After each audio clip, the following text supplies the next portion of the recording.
Hello guys, आप सभी साथियों का स्वागत है आपके अपनी यूट्यूब चैनल टॉपर्स इन पर। तो आप सभी लोगों को पता है कि यूपी ट्रिपल एससी पेट के एग्जाम में बस कुछ ही दिन बचा है और ये जो समय चल रहा है वो चल रहा है बेहतरीन प्रैक्टिस सेट का। आज का ये जो क्लास है वो काफी ज्यादा इंपॉर्टेंट है अगर आप लोग यूपी ट्रिपल एससी पेट में अच्छे मार्क्स लाने वाले हैं। तो सभी लोग वीडियो को पहले आप लाइक कर दें। अगर आप टॉपर्स इन चैनल पर आप नए हैं तो सबसे पहले तो आप इस चैनल को सब्सक्राइब कर लें। डेली शाम को 7 बजे आपको यहाँ पर क्लास मिलेगी। तो एक चैनल आपका ये टॉपर्स इन है जहां पर आपको क्लास मिलती रहेगी डेली शाम को 7 बजे, और डिस्क्रिप्शन बॉक्स में मैंने लिंक दिया है अपने परीक्षा वीर चैनल की, तो उसको भी जाकर आप सब्सक्राइब कर लीजिए क्योंकि वहां पर आपको बेहतरीन क्लासेस चलाई जाएंगी और वहां पर भी जाकर आप लोग उसको सब्सक्राइब कर लीजिए। ठीक है, चलिए यहां पर देखते हैं। सबसे पहला जो क्वेश्चन है आप लोगों के स्क्रीन पर आ चुका है कि निम्नलिखित में से किस अभिलेख में अशोक के नाम का स्पष्ट उल्लेख प्राप्त है? मास्की तथा गुर्जरा, नेट्टूर, उडेगोलम या इन सभी में से? चलिए यहां पर जितने भी क्वेश्चन लाए गए हैं वो यूपी ट्रिपल एससी में प्रीवियस ईयर में खूब ज्यादा बार पूछे गए हैं, वही क्वेश्चन यहां पर आपको दिए गए हैं। बताइए।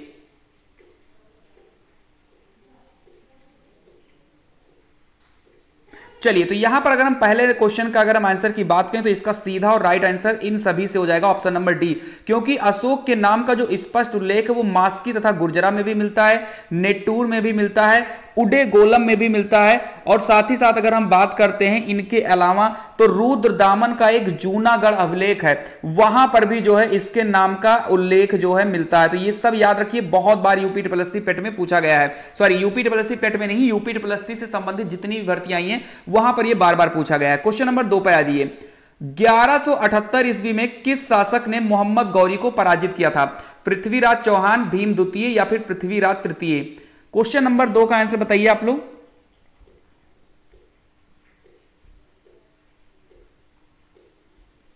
चलिए तो क्वेश्चन नंबर 2 की अगर हम बात करते हैं, अगर आपको आंसर पता है तो आंसर जरूर दीजिए। तो देखो, पृथ्वीराज चौहान की अगर हम बात करें तो इनका दो जो है काफी फेमस युद्ध है।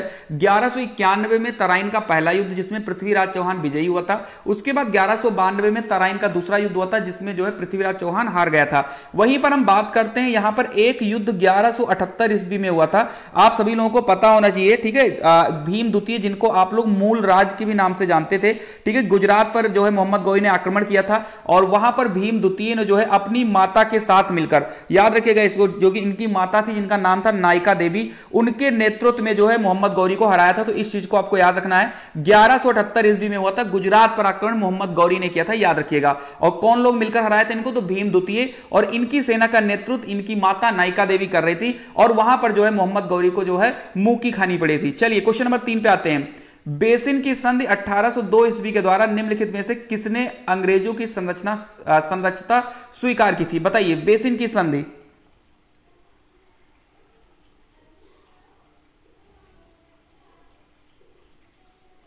बिल्कुल। चलिए क्वेश्चन नंबर 3, सबसे पहले अगर आपको बेसिन की संधि के बारे में पता है तो ये जो संधि हुई थी वो हुई थी बाजीराव द्वितीय और अंग्रेजों के बीच में हुई थी, इसको आपको याद रखना है। और यहां पर जो बाजीराव द्वितीय थे वो जो है अंग्रेजों की संरक्षता उन्होंने स्वीकार करनी पड़ी थी, याद रखिएगा। समझ में आ गई बात? चलिए तो क्वेश्चन नंबर 3 पे आते हैं। भाई अगर पसंद आ रहा है ना भाई सेशन, तो प्लीज एक बार लाइक कर दीजिए सभी लोग वीडियो को, और डेली शाम को 7 बजे ऐसे ही बिल्कुल बेहतरीन क्वेश्चन के लिए आप सभी लोग इस चैनल को जरूर सब्सक्राइब करें। इसके साथ साथ आप सभी लोगों को मैं बता दूं कि डिस्क्रिप्शन बॉक्स में परीक्षा वीर चैनल का भी जो है लिंक है, वहां पर भी जाइए, आप उस चैनल को भी सब्सक्राइब करिए, वहां पर भी आपको क्लासेस बिल्कुल फ्री मिलती हैं। ठीक है, चलिए प्रशासनिक सुधार पर विचार के लिए साइमन कमीशन भारत कब आया था? बहुत इंपॉर्टेंट क्वेश्चन है ये, बताइए।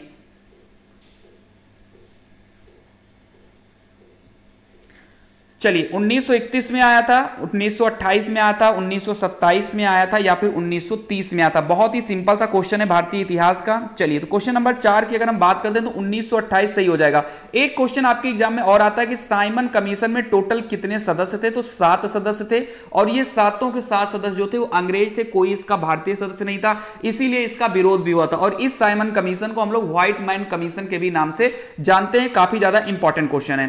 क्वेश्चन नंबर 5 पे आइए। मनसबदरी प्रणाली में निम्न में से किसने आरंभ की थी? बताइए।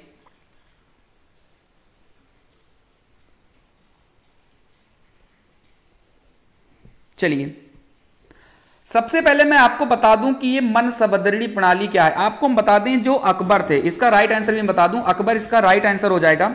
चलिए यहां पर आप देखिए, चलिए, तो यहां पर जो अकबर थे उन्होंने मनसबदड़ी प्रणाली शुरू की थी। ये मनसबदड़ी प्रणाली क्या, तो मैं आप सभी लोगों को बता दूं, जो मनसबदड़ी थी वो सेना को संगठित करने की एक व्यवस्था थी। इसमें क्या होता था, मनसब मतलब होता है पद, पोस्ट जिसको आप बोलते हो। मनसब का मतलब होता है पोस्ट यानी पद जिसको आप बोलते हो।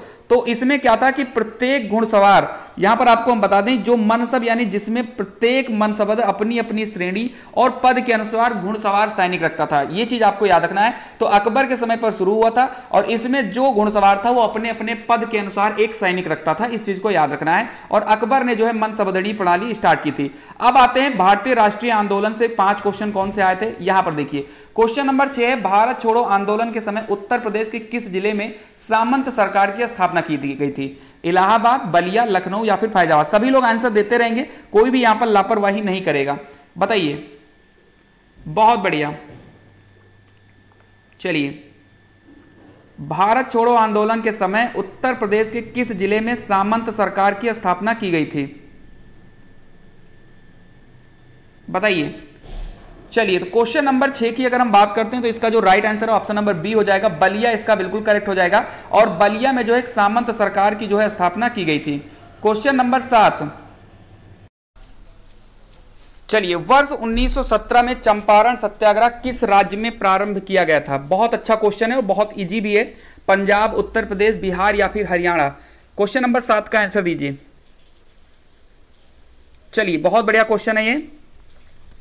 चलिए, तो अगर हम बात करते हैं इसका सीधा और राइट आंसर की बात अगर मैं यहां पर करूं तो इसका आंसर जो है सी हो जाएगा।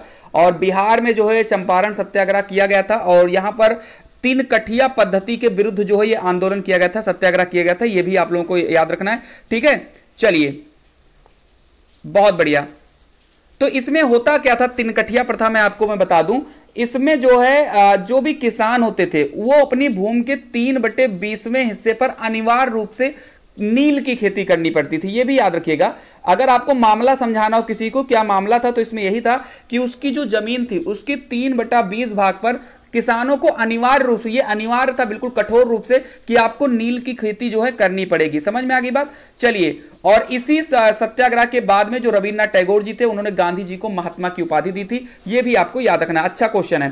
क्वेश्चन नंबर 8, अंग्रेजों से आजादी के लिए लड़ रहे भारतीयों द्वारा उठाई गई शपथ की वे सिर्फ भारतीय निर्मित सामानों, विशेष रूप से कपड़े का उपयोग करेंगे को कौन सा आंदोलन कहा जाता है? ये काफी इजी क्वेश्चन है लेकिन ये यूपीपीएससी में आया है क्वेश्चन। बताइए, भारतीयों ने आवाज उठाई थी, ये शपथ लिया था कि मैं सिर्फ जो है भारतीय निर्मित सामानों, विशेष रूप से कपड़े का उपयोग करेंगे। इस आंदोलन को किस नाम से जाना जाता था? आप सभी लोग बताइए। बहुत बढ़िया क्वेश्चन है। चलिए, तो अगर हम इसकी बात करें क्वेश्चन नंबर 8 की तो इसका राइट आंसर हो जाएगा स्वदेशी आंदोलन, ठीक है।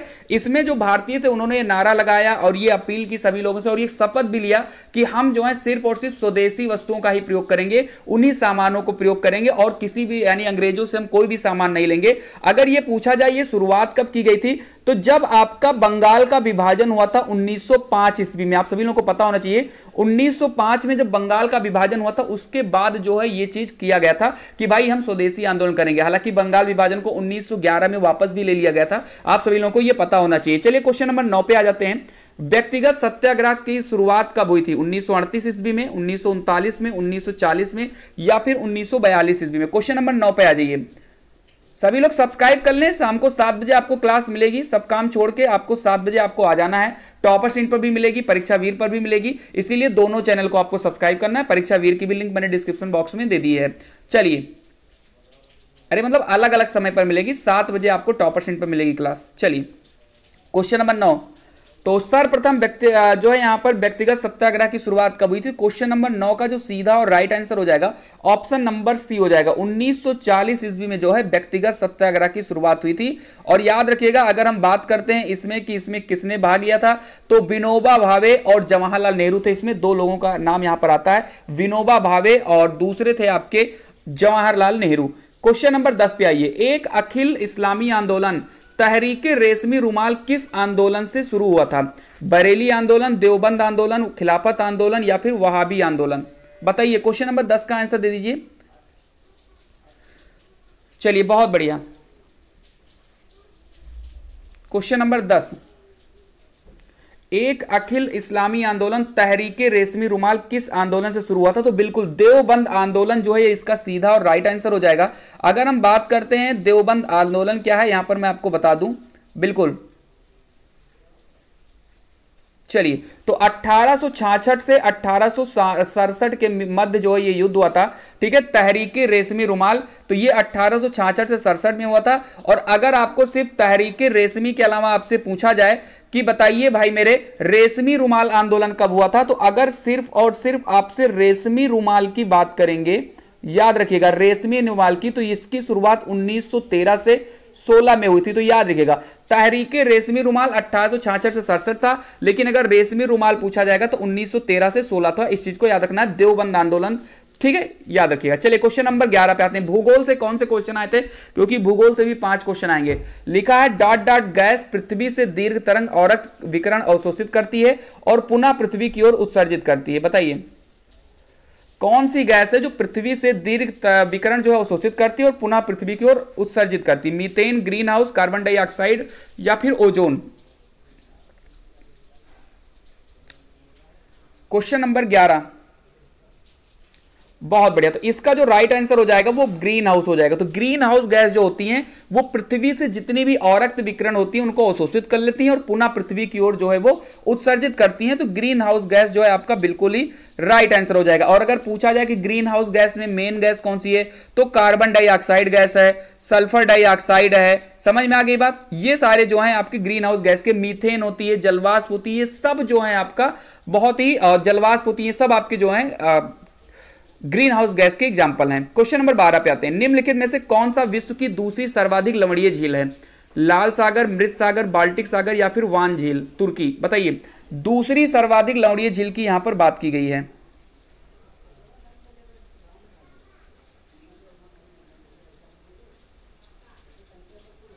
चलिए, तो अगर हम बात करें इसके सीधे और राइट आंसर की, तो दूसरी पूछी गई है, पहली नहीं पूछी गई है। तो अगर इन्होंने दूसरी पूछी है तो दूसरी राइट आंसर जो है मृत सागर हो जाएगा, ठीक है। मृत सागर जो है वह सर्वाधिक लवणीय झील है, इस चीज को याद रखना है, ठीक है। और अगर पूछा जाए ये सागर कहां पर स्थित है, तो जॉर्डन में स्थित है, ये भी आपको याद रखना है। अगर आपसे यही दूसरी की जगह पर पहली पूछा जाता तो पहली आपकी वान झील हो जाएगा जो कि तुर्की में स्थित है, याद रखिएगा, ठीक है। तो दूसरी है मृत सागर और पहली है वान झील, तुर्की। क्वेश्चन नंबर 13, 9 डिग्री चैनल निम्नलिखित में से किसे पृथक करता है? क्वेश्चन नंबर 13 पे आ जाइए। कार निकोबार तथा ग्रेट निकोबार को, लक्षद्वीप और मिनिकॉय को, लिटिल निकोबार और ग्रेट निकोबार को, दक्षिण अंडमान और लिटिल अंडमान को। क्वेश्चन नंबर 13 पे आ जाइए।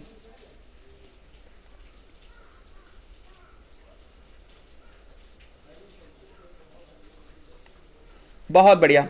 क्वेश्चन नंबर 13 की अगर हम बात करते हैं, इसके राइट आंसर की अगर हम बात करें, बिल्कुल, तो इसका जो सीधा और राइट आंसर हो जाएगा ऑप्शन नंबर बी। जो 9 डिग्री चैनल होता है वो लक्षद्वीप और मिनिकॉय को जो है पृथक करता है। काफी ज्यादा इंपॉर्टेंट है, इस चीज को आप सभी लोगों को याद रखना है। चलिए, बिल्कुल, अगर हम लक्षद्वीप की बात करते हैं तो ये भारत का सबसे छोटा जो है केंद्र शासित प्रदेश है, इसको आप लोगों को याद रखना है। चलिए, बहुत बढ़िया। क्वेश्चन नंबर 14 पे आते हैं। किस दिन पृथ्वी जो है सूर्य से निकटतम दूरी पर होती है? क्वेश्चन नंबर 14 पे आ जाइए। किस दिन पृथ्वी सूर्य से निकटतम दूरी पर होती है? 3 जनवरी को या 21 दिसंबर को या 21 सितंबर को या फिर 1 जून को? बिल्कुल, तो अगर आपसे पूछा जाए कि किस दिन पृथ्वी सूर्य से सबसे निकटतम होती है तो 3 जनवरी आपको याद रखना है। और अगर आपके एग्जाम में यह आ जाए कि किस दिन पृथ्वी जो है वो सूर्य से सबसे दूर होती है, ठीक है, बिल्कुल सबसे दूर की अगर बात किया जाए तो आप लोगों को आंसर याद रखना 4 जुलाई, ठीक है। अगर दूर की बात पूछेंगे तो 4 जुलाई और अगर निकटतम की बात किया जाएगा तो 3 जनवरी, इसको आपको याद रखना है। क्वेश्चन नंबर 15 पे आइए। निम्नलिखित में से कौन सी नदी भ्रंश घाटी से होकर बहती है? कावेरी, नर्मदा, गोदावरी या फिर ब्रह्मपुत्र? बताइए।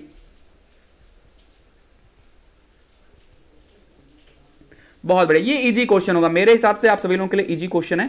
तो नर्मदा जो है बिल्कुल करेक्ट हो जाएगा। और पूछा जाए कि नर्मदा जो है कहां से निकलती है तो आप सभी लोगों को ये चीज पता होना चाहिए कि बिल्कुल ये जो है अमरकंटक से जो है निकलती है, याद रखिएगा इस चीज को। चलिए, अब इकोनॉमिक के भी 5 क्वेश्चन आते हैं। यहां पर आपको जीके के हर एक सेक्शन से क्वेश्चन लाया गया है, इंपॉर्टेंट है इसीलिए। इसीलिए मैं बार बार कहता हूं सब्सक्राइब कर लीजिए, क्योंकि आने वाले जो 1 महीने हैं वो काफी जो है इंपॉर्टेंट होने वाले हैं आप लोगों के लिए। तो भारतीय रिजर्व बैंक का राष्ट्रीयकरण कब किया गया था? 1947 में, 1949 में, 1948 में या फिर 1951 में? क्वेश्चन नंबर 16 की बात करते हैं यहां पर। बहुत बढ़िया, बहुत जबरदस्त क्वेश्चन है ये। तो बिल्कुल अगर आप लोगों ने आंसर दे दिया तो बिल्कुल अच्छा है, जिन्होंने नहीं दिया उनको हम बता दें कि 1 जनवरी 1949 को जो है इसका राष्ट्रीयकरण किया गया था। यह चीज आपको याद रखना है। और अगर पूछ लिया जाए कि आरबीआई की स्थापना कब हुई थी, तो 1 अप्रैल 1935 को जो है आरबीआई की स्थापना हुई थी, यह भी आपको याद रखना है। राष्ट्रीयकरण कब हुआ था? तो 1 जनवरी 1949 को। और कब स्थापना की गई थी? तो 1 अप्रैल 1935 को। चलिए बहुत बढ़िया। क्वेश्चन नंबर 17, प्रधानमंत्री फसल बीमा योजना कब प्रारंभ हुई? क्वेश्चन नंबर 17 पे आ जाइए सभी लोग। चलिए, प्रधानमंत्री फसल बीमा योजना कब प्रारंभ हुई? जनवरी 2016, जनवरी 2015, जनवरी 2014 या फिर इनमें से कोई नहीं?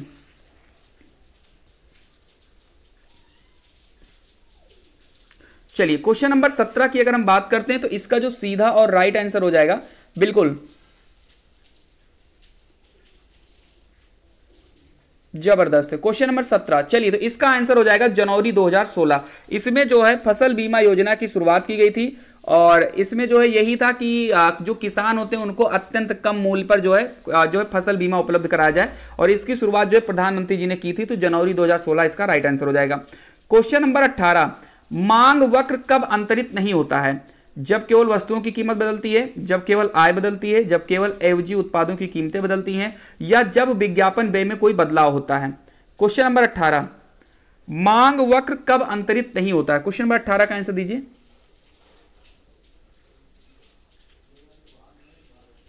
चलिए, तो क्वेश्चन नंबर 18 की अगर हम बात करते हैं तो इसका सीधा और राइट आंसर हो जाएगा जब विज्ञापन व्यय में कोई बदलाव होता है तो उसकी मांग वक्र जो है अंतरित नहीं होती है। बाकी के जो 3 ऑप्शन है वो बिल्कुल सही है मांग वक्र को लेकर के।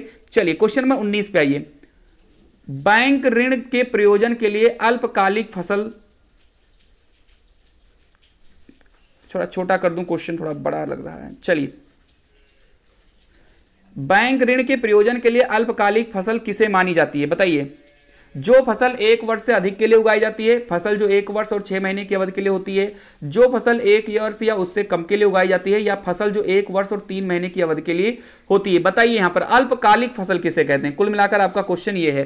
क्वेश्चन नंबर 19 की अगर हम बात करते हैं बिल्कुल, तो अल्पकालिक फसल में बात करें तो ऑप्शन नंबर सी बिल्कुल करेक्ट हो जाएगा। जो फसल 1 वर्ष या उससे कम के लिए उगाई जाती है उसी को जो है अल्पकालिक फसल कहते हैं। और इकोनॉमिक का बहुत दमदार क्वेश्चन है, 5 नंबर पिट में आना है। इकोनॉमिक में तनिक सा भी लापरवाही आपको नहीं करना है। चलिए, क्वेश्चन नंबर 20, जिस बाजार संरचना में केवल डॉट डॉट विक्रेता होते हैं उसे एकाधिकार कहते हैं। बताइए, जिस बाजार संरचना में केवल विक्रेता होते हैं उसे एकाधिकार कहते हैं। क्वेश्चन नंबर 20 पे आ जाइए।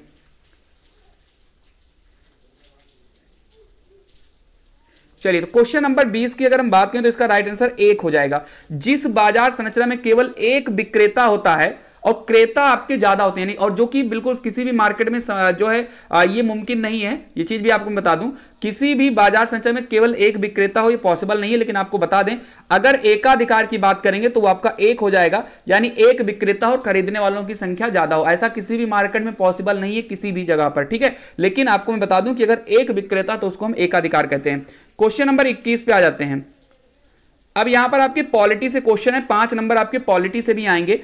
कार्यवाही संचालन हेतु लोकसभा का कोरम कुल सदस्य संख्या का कितना है? 1/6 भाग, 1/10 भाग, 2/3 भाग या फिर 1/4 भाग? अच्छा क्वेश्चन है। चलिए, बहुत बढ़िया। अगर लोकसभा में, आपको मैं बता दूं, आप सभी को पता होना चाहिए लोकसभा में जो है मैक्सिमम 550 लोग हो सकते हैं, ये चीज आपको पता होना चाहिए। और अगर उसके 1/10 सदस्य अगर आपकी लोकसभा में नहीं उपस्थित है तो कोई भी जो कार्यवाही है वो नहीं होगी। तो कोरम पूरा करने के लिए 1/10 सदस्य, अगर मान लीजिए मेरे पास 550 सदस्य लोकसभा में है, तो अगर आपको किसी जो है कार्यवाही का संचालन करना है तो कम से कम आपके पास 55 लोग यानी 1/10 लोग होने चाहिए। यह चीज आप सभी लोगों को याद रखना है। समझ में आगे बात? अगर हम बात करते हैं लोकसभा की, तो लोकसभा जो है आपके आर्टिकल नंबर 80 में है, इस चीज को आपको याद रखना है। क्वेश्चन नंबर 22, किस संविधान संशोधन द्वारा मतदान करने की आयु सीमा 21 साल से घटाकर 18 साल कर दी गई थी? 52वें संविधान संशोधन, 51वें संविधान संशोधन, 61वें संविधान संशोधन या फिर 64वें संविधान संशोधन। क्वेश्चन नंबर 22 काफी ज्यादा इंपॉर्टेंट है। चलिए तो याद रखिएगा इस चीज को, जो 61वां संविधान संशोधन था उसमें जो है जो वोट डालने की जो आयु है वो 21 साल से घटाकर 18 साल कर दी गई थी, और आज भी जो है आपकी वोट डालने की जो आयु है न्यूनतम वो 18 साल ही रखी गई है। तो 61वां संविधान संशोधन आप सभी लोगों को याद रखना है। चलिए क्वेश्चन नंबर 23, भारतीय संविधान में न्यायिक पुनरावलोकन का प्रावधान किस देश के संविधान से लिया गया है? संयुक्त राज्य अमेरिका, यूनाइटेड किंगडम, कनाडा या फिर आयरलैंड? बताइए। न्यायिक पुनरावलोकन क्वेश्चन नंबर 23, बहुत बढ़िया बहुत बढ़िया। क्वेश्चन नंबर 23 की अगर हम बात करते हैं तो ऑप्शन नंबर ए बिल्कुल करेक्ट हो जाएगा। जो न्यायिक पुनरावलोकन है वो संयुक्त राज्य अमेरिका से लिया गया था, इस चीज को याद रखना है। और ये जो न्यायिक पुनरावलोकन की जो शक्ति दी गई है बिल्कुल वो उच्चतम न्यायालय को दी गई है, सुप्रीम कोर्ट को दी गई है, और आर्टिकल नंबर 137 में इसका जिक्र भी दिया गया है। आपको हम बता दें, यानी कोई भी न्याय है उसको हम चैलेंज दोबारा सुप्रीम कोर्ट में कर सकते हैं। यानी न्यायिक पुनरावलोकन की जो शक्ति है वो सिर्फ और सिर्फ उच्चतम न्यायालय के पास में, जो कि संयुक्त राज्य अमेरिका से ली गई थी। क्वेश्चन नंबर 24 पे आ जाते हैं। कोई व्यक्ति भारत के राष्ट्रपति के पद पर कितनी बार चुना जा सकता है? 1 बार, 2 बार, 3 बार या कोई सीमा नहीं है? क्वेश्चन नंबर 24 पे आ जाइए सभी लोग। बहुत बढ़िया। कोई भी व्यक्ति भारत के राष्ट्रपति पद पर कितने जो है बार जो है नियुक्त किया जा सकता है? तो आप सभी लोगों का जो राइट आंसर हो जाएगा उसका सीधा और राइट आंसर हो जाएगा कि इसकी कोई भी सीमा नहीं है। अगर आपके अंदर क्षमता है तो आप जितनी भी बार चाहें आप उतनी बार राष्ट्रपति बन सकते हैं। और अगर बात किया जाए कि किस आर्टिकल में यह कहा गया है, संविधान के किस अनुच्छेद में कहा गया है कि कोई भी व्यक्ति जो है भारत का राष्ट्रपति कितनी भी पद पर कितनी भी बार बन सकता है, तो आर्टिकल 57 आप सभी लोगों को याद रखना है। और आर्टिकल 52 की बात करें तो यहां पर सिर्फ भारत के राष्ट्रपति का जिक्र है, और आर्टिकल 57 में यह कहा गया कि कितनी भी बार चाहें तो आप राष्ट्रपति बन सकते हैं। क्वेश्चन नंबर 25 पे आते हैं। यदि राष्ट्रपति त्यागपत्र देना चाहे तो वह अपना त्यागपत्र किसे संबोधित करेगा? बड़ा ही सिंपल, बहुत ही अच्छा और बहुत ही इंपॉर्टेंट क्वेश्चन है ये। भारत के मुख्य न्यायाधीश को, भारत के प्रधानमंत्री को, भारत के उपराष्ट्रपति को या फिर लोकसभा अध्यक्ष को? चलिए तो काफी अच्छा क्वेश्चन है ये। जो राष्ट्रपति है वो अपना त्यागपत्र जो है किसको देता है? क्वेश्चन नंबर 25, और इसका जो सीधा और राइट आंसर हो जाएगा वो उपराष्ट्रपति हो जाएगा। समझ में आ गई बात? तो उपराष्ट्रपति को जो है ये अपना त्यागपत्र देते हैं। क्वेश्चन नंबर 26, अब सामान्य विज्ञान के भी 5 प्रश्न आते हैं, इसको भी हम देखते हैं। बहुकोशिका जीव डाट द्वारा वृद्धि करते हैं। कोशिका अधिकता के कारण, कोशिका विस्फोट से, कोशिका अंतःस्फोट से या फिर कोशिका विभाजन से? बताइए। जो आपके बहुकोशिका जीव है वो किसके द्वारा वृद्धि करते हैं? 26 का आंसर आ जाइए। बिल्कुल, तो बहुकोशिका, जैसे मनुष्य को ले लीजिए, ये आपके बहुकोशिका में आते हैं और हम लोग वृद्धि करते हैं, मसल्स हमारी बढ़ती हैं, हाइट हमारी बढ़ती है, वो किसके द्वारा होता है? तो वो होता है कोशिका विभाजन के द्वारा। समझ में आ गई बात? चलिए क्वेश्चन नंबर 27, काफी पौधों के किस भाग से प्राप्त किया जाता है? पत्तियों से, फूलों से, बीजों से या फिर तनों से? भाई मेरे अगर आपको पसंद आ रहा है क्वेश्चन तो प्लीज बस रिक्वेस्ट है कि आप तुरंत लाइक कर दीजिए, इसको तुरंत लाइक कर दीजिए। और अगर आप चैनल पर नए हैं तो कुछ सोचिए समझिए ना, बहुत अच्छा मुहूर्त है, तुरंत आप सब्सक्राइब करिए चैनल को। चलिए क्वेश्चन नंबर 27, तो काफी पौधे के किस भाग से प्राप्त होता है? तो इसका सीधा और राइट आंसर हो जाएगा बिल्कुल, तो हरे पौधों के बीज से प्राप्त होता है, याद रखिएगा। तो 27 का सी जो है बिल्कुल ही राइट आंसर हो जाएगा। और जब आप इसके बीज को लेते हैं, उसको सुखाते हैं, उसके बाद पीस कर पाउडर के रूप में तैयार करते हैं, और जो आपका यहां पर कॉफी है उसमें कैफीन नामक जो है उत्तेजक पदार्थ भी मिलता है। यह चीज आप लोगों को याद रखना चाहिए। क्वेश्चन नंबर 28 पे आ जाइए। एक एथलीट को निम्नलिखित में से किससे जल्दी एवं अधिक ऊर्जा प्राप्त होती है? प्रोटीन से, वसा से, कार्बोहाइड्रेट से या फिर विटामिन से? बताइए। एक एथलीट को निम्नलिखित में से किससे जल्दी एवं अधिक ऊर्जा प्राप्त होती है? जल्दी से आप आंसर दीजिए 28 का। प्रोटीन, वसा, कार्बोहाइड्रेट या फिर विटामिन? जबरदस्त क्वेश्चन है आप सभी लोगों के एग्जाम के लिए। टाइप करिए आंसर जल्दी से सभी लोग जल्दी से आंसर को टाइप करेंगे, कोई भी लापरवाही यहां पर नहीं करेगा। तो 28 का जो राइट आंसर हो जाएगा वो सी हो जाएगा, कार्बोहाइड्रेट। इसीलिए आप देखते हैं कि सभी लोग ग्लूकोज की बोतल लिए रहते हैं अपने पास, जो भी एथलीट होते हैं, रनिंग करने वाले या कोई भी होता है, किसी भी खिलाड़ी होता है, उसके पास ग्लूकोज की बोतल होती है, क्योंकि ऊर्जा प्रदान करने का काम 2 लोगों का होता है, कार्बोहाइड्रेट का और वसा का। लेकिन कार्बोहाइड्रेट जो होता है ये आपको ऊर्जा बहुत ही जल्दी प्रदान करता है। समझ में आ गई बात? चलिए, मानव शरीर में यूरिया का संश्लेषण कहां होता है? क्वेश्चन नंबर 29 पे आ जाइए। मानव शरीर में यूरिया का संश्लेषण कहां होता है? वृक्क में, यकृत में, आंतों में या फिर फेफड़ों में? बहुत जबरदस्त क्वेश्चन है, बहुत जबरदस्त क्वेश्चन है, जबरदस्त। बताइए, यूरिया का संश्लेषण वृक्क में, किडनी, यकृत, लीवर, आंतों जो है इंटेस्टाइन या फिर फेफड़ों में होता है? जबरदस्त क्वेश्चन है, जल्दी से आंसर बता दीजिए सभी लोग भाई मेरे। जबरदस्त क्वेश्चन है, जल्दी से आंसर बता दीजिए। चलिए 29, तो 29 का जो सीधा और राइट आंसर हो जाएगा बिल्कुल। तो यूरिया का संश्लेषण जो है आपके लीवर में होता है, यकृत में होता है, याद रखिएगा इस चीज को। बाकी किडनी का काम होता है आपके ब्लड को शुद्ध करना। आंतों का काम आपको पता है कि खाना को पाचन करने की सबसे अंतिम चीज जो है यहां पर आंतों में होती है। फेफड़ा आपको पता ही है फेफड़ा का काम क्या। चलिए क्वेश्चन नंबर 30 पे आते हैं। ओरल रिहाइड्रेशन थेरेपी किस रोग हेतु लाभदायक है? ओरल रिहाइड्रेशन थेरेपी किस रोग हेतु लाभदायक है? तपेदिक, टाइफाइड, टिटनेस या फिर कालरा? बताइए क्वेश्चन नंबर 30 का आंसर दीजिए सभी लोग। Oral rehydration therapy, question number 30 का आंसर दीजिए। जबरदस्त क्वेश्चन है ये, बिल्कुल जबरदस्त, जबरदस्त क्वेश्चन है, बहुत जबरदस्त क्वेश्चन है, बहुत बढ़िया।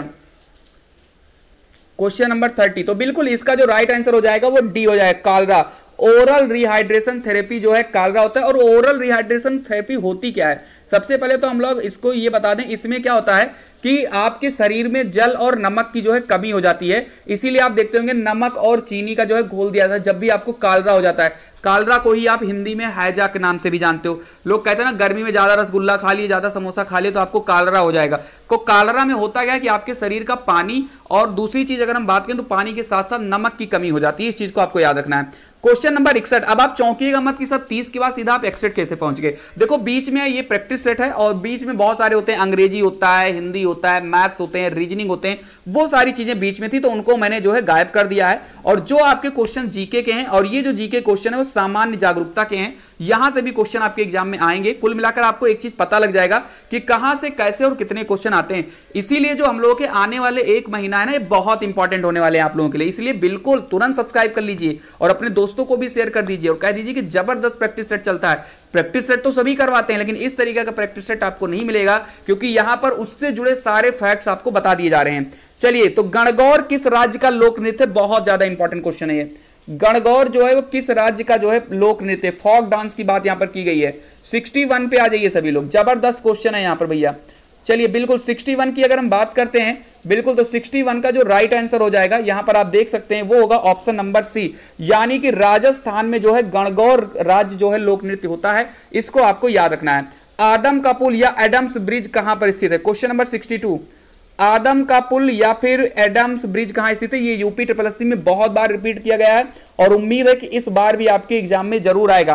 ठीक है, तो भारत और श्रीलंका के बीच जो ये पुल बनाया गया है, एडम्स ब्रिज जिसको आप कहते हैं, खूब पूछा गया, मोस्ट इंपॉर्टेंट क्वेश्चन ये आपके एग्जाम के लिए। मैं तो भगवान से ही कहूंगा कि अगर आप इस क्लास को देख रहे हो तो यही क्वेश्चन आपके एग्जाम में आ जाए। चलिए, काजीरंगा वन्यजीव अभ्यारण्य किस लिए प्रसिद्ध है? शेर के लिए, बाघ के लिए, एक सींग वाला गैंडा के लिए या फिर हिरन के लिए? 63 पे आ जाइए सभी लोग, बहुत बढ़िया। काजीरंगा वन्यजीव अभ्यारण्य किसके लिए प्रसिद्ध है? तो बिल्कुल जिन्होंने भी एक सींग वाला गैंडा बताया, बिल्कुल आपके एक क्वेश्चन बिल्कुल करेक्ट है। अगर पूछा जाए काजीरंगा कहां पर है तो असम में है। एक आपको याद रखना है काजीरंगा नेशनल पार्क असम में, और एक आपको याद रखना है मानस नेशनल पार्क। दो चीजें आपको असम से याद रखना है। चलिए, कोरोना विषाणु क्या है? द्विरज्जुकी डीएनए विषाणु, एक रज्जुकी आरएनए विषाणु, एक रज्जुकी डीएनए विषाणु या फिर द्विरज्जुकी आरएनए विषाणु? बहुत अच्छा क्वेश्चन है, क्वेश्चन नंबर 64, जबरदस्त क्वेश्चन है। चलिए, तो 64 का जो राइट आंसर हो जाएगा ऑप्शन नंबर बी, एक रज्जुकी आरएनए जो है विषाणु, ये हो जाएगा। तो काफी ज्यादा इंपॉर्टेंट क्वेश्चन है 64 का आंसर। चलिए, जबरदस्त। क्वेश्चन नंबर 65, नई मुद्रा करेंसी 2000 नोट के पृष्ठभाग पर कौन सा चित्र अंकित है? भैया बहुत ज्यादा इंपॉर्टेंट क्वेश्चन है और मुझे लग रहा है कि बहुत इजी भी है आप लोगों के लिए। ठीक है, बहुत जबरदस्त क्वेश्चन है, याद रखिएगा इसको। चलिए, तो 2000 नोट के पीछे भैया बता दो जल्दी से। तो मंगलयान आपका बिल्कुल करेक्ट है, बिल्कुल करेक्ट है मंगलयान। बाकी आप लोग कमेंट के माध्यम से बताइए सांची का स्तूप किस नोट के पीछे है। क्वेश्चन नंबर 66, किस क्षेत्र में बुकर पुरस्कार दिया जाता है? कथा साहित्य, साहसिक कार्य के लिए, विज्ञान के लिए या फिर औषधि के लिए? 66 पे आ जाइए, बड़ा अच्छा क्वेश्चन है 66, इजी भी होगा आप लोगों के लिए, इतने दमदार पढ़ाई आप लोग करते हो, आप लोगों के लिए तो इजी होगा क्वेश्चन ये। 66, मैन बुकर पुरस्कार या बुकर पुरस्कार किस क्षेत्र में दिया जाता है? चलिए, तो बात करें अगर हम इस अवार्ड की, तो इसकी जो शुरुआत की गई थी वो 1969 में की गई थी और ये जो है कथा साहित्य या फिक्शन राइटिंग के लिए दी जाती है। काफी इंपॉर्टेंट क्वेश्चन है। क्वेश्चन नंबर 67, ओमान की राजधानी कहां है? बच्चा मेरे एक चीज याद रखिएगा आप सभी लोग, आपको राजधानी जरूर याद रखनी है। एक क्वेश्चन आपके पेट में राजधानी से श्योर आना है, इसीलिए आपके आसपास के जितने भी इंपॉर्टेंट जो है कंट्री हैं उनकी कैपिटल आपको जरूर याद रख लेना है। तो ओमान जो है किसकी राजधानी बताइए जल्दी से? रियाद है, रामल्ला है, और अबू धाबी की है, मस्कट की है, किसकी है? 67 पे बताइए। तो ओमान की राजधानी कहां है? तो बिल्कुल आंसर मस्कट सही हो जाएगा। जिन्होंने भी ऑप्शन नंबर डी बताया 67 का, बिल्कुल जबरदस्त बताया है। चलिए 68, प्रसिद्ध पुस्तक poverty and un British rule in India के लेखक कौन है? Poverty and un British rule in India के लेखक कौन है? तो दादा भाई नौरोजी, गोपाल कृष्ण गोखले, महात्मा गांधी, या इनमें से कोई नहीं। 68 पे आ जाइए।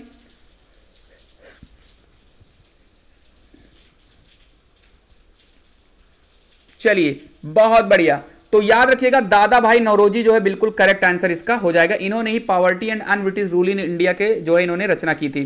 Question number 69, Hindi feature film Padmaavat किस लेखक के रचना पर आधारित है? चलिए बताइए, 69 पे आ जाइए। हिंदी फीचर फिल्म पद्मावत किस लेखक की रचना पर आधारित है? अबुल फजल की, रसखान की, मलिक मोहम्मद जायसी की, या फिर अमीर खुसरो की? चलिए ये क्वेश्चन इंपॉर्टेंट है, और जब ये मूवी आई थी तो इस पर बहुत ज्यादा जो है विवाद भी हुआ था। फिर उस समय पर जब ग्रुप डी की परीक्षा हो रही थी ना, तो बहुत क्वेश्चन यहां से बन के आए थे। याद रखिएगा, जबरदस्त क्वेश्चन ये है। और चित्तौड़ की रानी थी पद्मावती, और दिल्ली के सुल्तान अलाउद्दीन खिलजी जो कि खिलजी वंश का था, और उन्हीं से जो है ये संबंधित थी। तो इसका जो सीधा आंसर हो जाएगा मलिक मोहम्मद जायसी, इसका राइट आंसर हो जाएगा। चलिए तो आज का जो है लास्ट क्वेश्चन आपके स्क्रीन पर आ चुका है। और अगर आपको क्वेश्चन अच्छा लगा तो प्लीज आप लाइक करें, चैनल पर नए तो सब्सक्राइब करें। कौन से पैसे लग रहे हैं यार, सब फ्री में क्लासेस मिल रही हैं आप लोगों को। चलिए तो डाट को भारत में हरित क्रांति का जनक जो है माना जाता है, तो ये मुझे लग रहा है कि बिल्कुल हलवा क्वेश्चन आ गया है। तो MS स्वामीनाथन बिल्कुल सही हो जाएगा, और सभी लोगों के लिए काफी इंपॉर्टेंट था। अगर आपको वीडियो अच्छी लगी तो लाइक करें, और चैनल पर अगर आपने सब्सक्राइब करें। और हाँ, डेली शाम को 7 बजे या तो आपको टॉपर सिंह पर क्लास मिलेगी, या फिर आपको परीक्षा वीर पर क्लास मिलेगी। परीक्षा वीर की भी लिंक मैंने नीचे दे दिया है, तो तुरंत जाइए उस चैनल को भी सब्सक्राइब करिए अगर आपने नहीं किया है तो। याद रखिएगा, क्योंकि कभी कभी क्या होता है कि टॉपर सिंह पर कुछ एक्स्ट्रा और इंपॉर्टेंट अपडेट आ जाती है, तो टॉपर सिंह पर आपको क्लास नहीं मिल पाएगी, तो आपको क्लास परीक्षा वीर पर मिलेगी। लेकिन डेली शाम को 7 बजे क्लास आपको जरूर मिलेगी। तो इसलिए अगर आप टॉपर सिंह के रेगुलर व्यूअर्स हो तो परीक्षा वीर को भी तुरंत सब्सक्राइब करिए, जबरदस्त अपडेट के लिए और जबरदस्त पढ़ाई के लिए। तो ये रही फिलहाल आज की क्लास, और मिलते हैं अगली वीडियो में। तब तक के लिए खुश रहिए, मस्त रहिए। जय हिंद, जय भारत।